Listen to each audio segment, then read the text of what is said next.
Yep. So we're back here to continue looking at the renewal of the mind, and we've already established what the renewal of the mind is all about. And we realized and we said and we established that it is actually being able to go to the position where you view things from God's perspective or viewpoint. And we said we are looking at this being our word to the church. And we have established who the church is the third group of people in the Bible. And this word and this statement, Apostle Paul speaks it to the church. And do not forget our reference scriptures is Romans 12:2 and Ephesians 4:22 to 24. So Apostle Paul, in that we conclude that he has called us to change the way we think, and this will change the way we behave. And indeed, Apostle Paul is promising this, that a transformation is actually a new way of living. Transformation is actually a new way of living. So the next question, the first question was what is mind renewal? So the second question we would be looking at would be, why do we need the renewal of the mind, or why is a renewal important? Why is a renewal of the mind important? Number one, it is important because it redirects our focus. It redirects our focus in that when our minds are renewed, we are changed from within. And when we are changed from within, we are able to take the right way. We are able to take the right path. We are able to make the right decision. So it reorganizes. It redirects our paths. Because thoughts actually set directions for everyday life. There is not a single thing we do, I do, or you do every day without first having to think about it. Before you can even go for a cup of tea, it's a thought first. Before you can wake up in the morning to go and work, it's a thought first. Before you can do even the smallest activities, the trivial things in life, it is normally a thought first. So when we are able to change things at the foundation level, we are able to redirect and to reorganize our lives. This guy they called Frank Outlaw. Well, that's what they say. And this guy once said, I quote him, this is what Frank Outlaw said: watch your thoughts, they become words. Watch your words, they become actions. Watch your actions, because they become habits. Watch your habits, because they become character. And watch your character, because it becomes your destiny. This is Frank Outlaw. It's not me. I'm quoting him. But when we look at that statement from Frank Outlaw, there's something we observe here. That long before the fruit, there is a foundation, there is a root. Long before we can see the fruit, before we can see results, before we can see productivity, there is the root. And so, when this man is speaking, Frank Outlaw, he is actually addressing that basic, that foundational issue, that basic thought that becomes a word, an action, an activity that is, and it actually finally shapes the character of a person. And that character ends up being a person that maybe even God never intended them to be. And so when we are looking at mind renewal, we want to go back to the basic, to the foundation. We are who we are because of where our thoughts have taken us.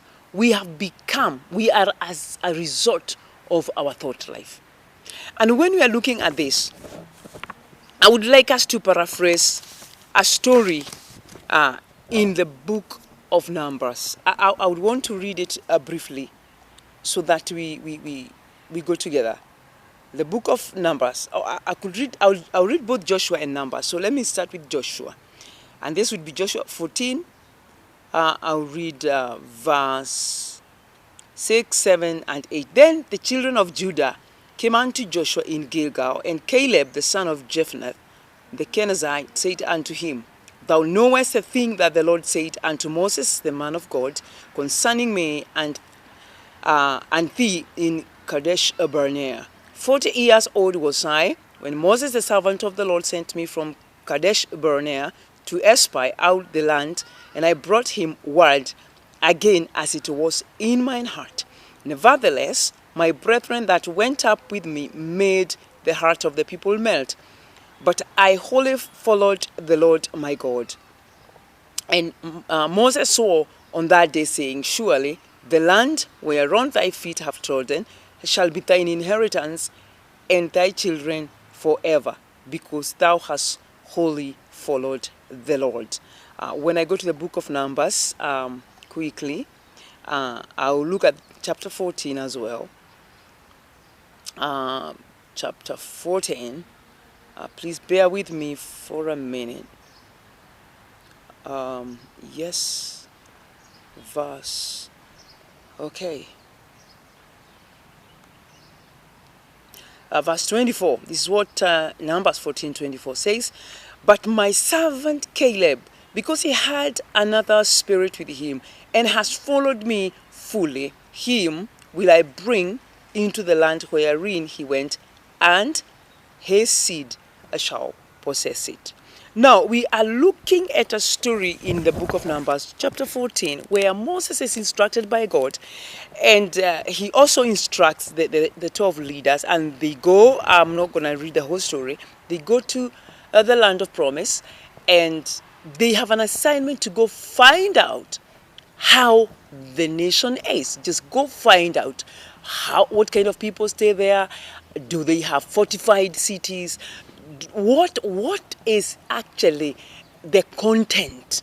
What is contained in that land? Also come with fruit, come with some products, let's see. But when they go, we all know the story after they've gone. There is the 10 guys, and there is the 2 guys. We have 2 teams, and one team has a good report, the other one has a very, demoralizing report. And we know this story. We don't need to go back and study the whole story. And we are talking about mind renewal. And when we are talking about renewal, I said we are looking at why the Bible or the new covenant is calling believers to have a reset of the mind, to have a renewal of the mind. When I look at this story, and I particularly want to look at this guy called Caleb as a study case, there's something very unusual with this man.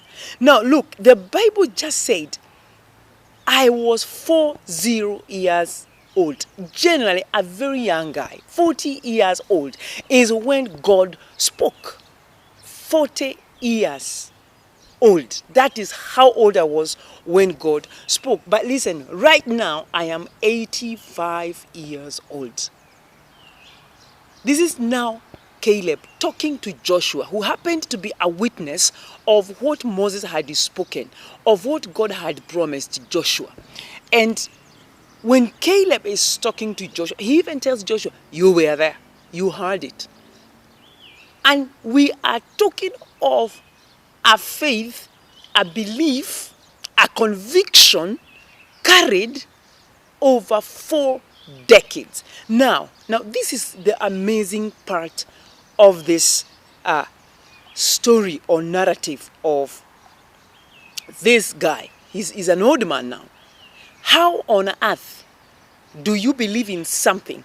How on earth do you become convicted of something for 5, 10, 20, 30, 40 years and 45?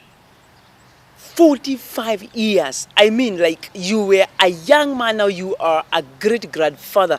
You are still convinced of something. Now, this is what we are talking about here. A renewed mind is a mind that has a conviction that is correct, and this mind is so convinced to the extent it will die believing and trusting in that conviction. When we are looking at Caleb, we're looking at a man who had walked with the same people that perished in the wilderness. We are talking of a man who at even an earlier age had left Egypt with this great man Moses, saw all the miraculous in Egypt, saw the miraculous at the Red Sea, saw the murmuring, was part of the idol worship. Because this idol worship, where Aaron created a calf, involved the whole population, apart from Moses, who was at the mountain. So this young guy was actually part of the community that worshipped the golden calf when Moses was up at Sinai. We are looking at a young guy who had seen both the wrong side of life, the good side of life, and had known God from a very, very young age, because we are talking of knowing God below 10 years.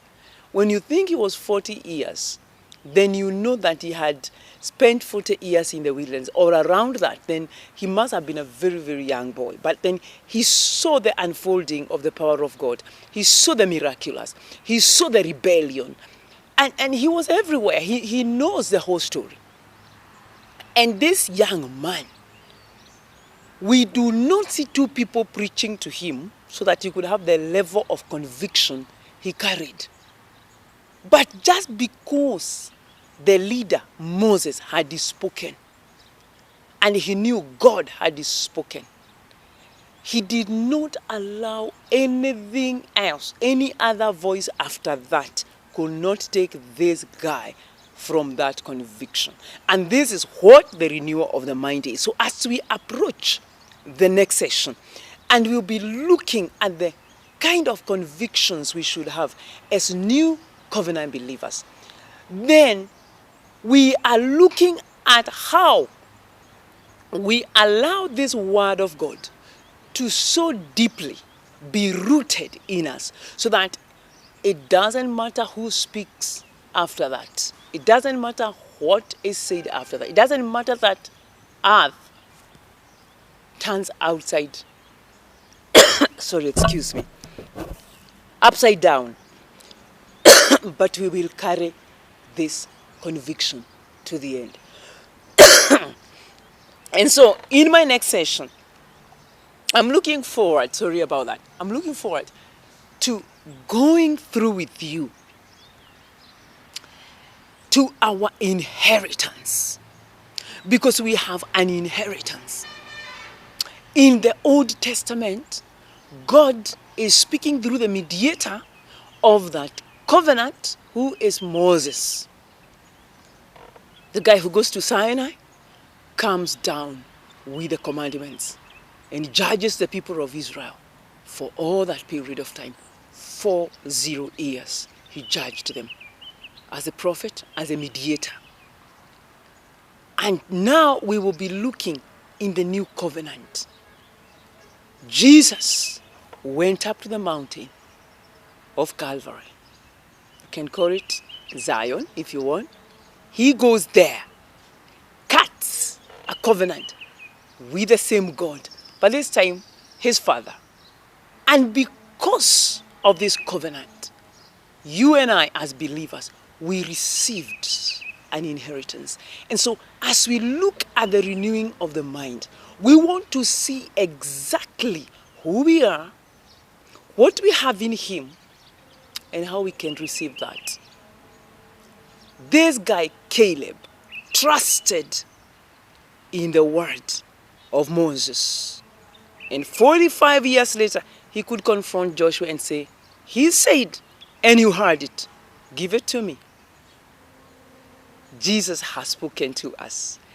Let us hang on right there. We come back to the next session and see what we exactly have and how we're going to go for it through the renewed mind, through seeing things from God's viewpoint. Thank you so much. See you in a bit.